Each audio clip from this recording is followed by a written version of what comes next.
Communiqué officiel. Le président de la République, chef de l'État et commandant suprême de forces armées de la République démocratique du Congo et de la police nationale congolaise, Son Excellence M. Félix Antoine Tshisekedi Tshilombo, a présidé ce mercredi 15 juin 2022 à la Cité de l'Union africaine à Kinshasa une réunion extraordinaire du Conseil supérieur de la défense, élargie aux présidents de 2 chambres du Parlement et aux responsables des services de sécurité. La situation sécuritaire à l'est de notre pays, particulièrement dans les territoires de Rutshuru, marqués par l'occupation et les pillages de la cité de Bunagana par le Rwanda, sous couvert des terroristes du M23, était au centre de cette réunion. Cet acte constitue une énième agression et une violation délibérée de l'intégrité territoriale de la République démocratique du Congo. Cette attitude belliqueuse du Rwanda procède d'une stratégie annoncée et programmée de troubler une nouvelle fois la paix et perturber la quiétude de nos paisibles et innocentes populations. La République démocratique du Congo est déterminée à défendre chaque centimètre carré de son territoire. Tirant les conséquences de cette situation et consécutivement à la réunion du 27 mai 2022, le Conseil supérieur de la défense a pris des mesures suivantes. 1. L'exigence faite au Rwanda de procéder au retrait immédiat de ses troupes sous couvert du groupe terroriste M23 du sol congolais. 2.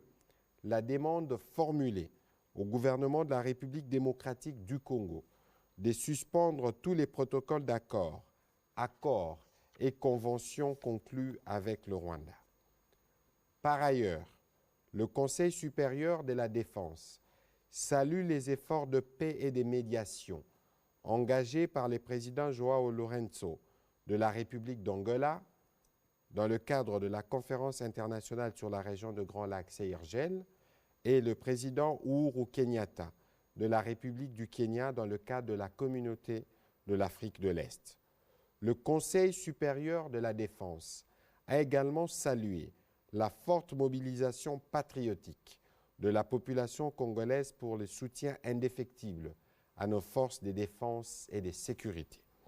Il a en outre chargé les vice-premiers ministres, ministres de l'Intérieur, Sécurité, Décentralisation et Affaires coutumières et le commissaire général de la police nationale congolaise à prendre toutes les dispositions requises pour éviter la stigmatisation, la chasse à l'homme et tout autre acte de nature à troubler l'ordre public, l'unité et la cohésion nationale durant cette période.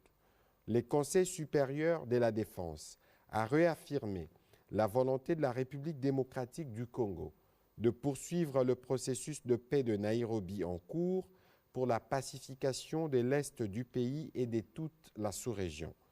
Le Conseil supérieur de la défense a demandé au gouvernement d'assurer une prise en charge immédiate de la population congolaise en détresse, victime de ces actes de barbarie et des terrorismes qui ne resteront pas impunis.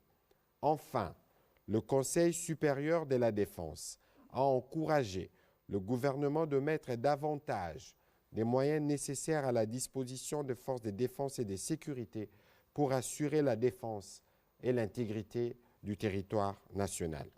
Fait à Kinshasa le 15 juin 2022. Je vous remercie.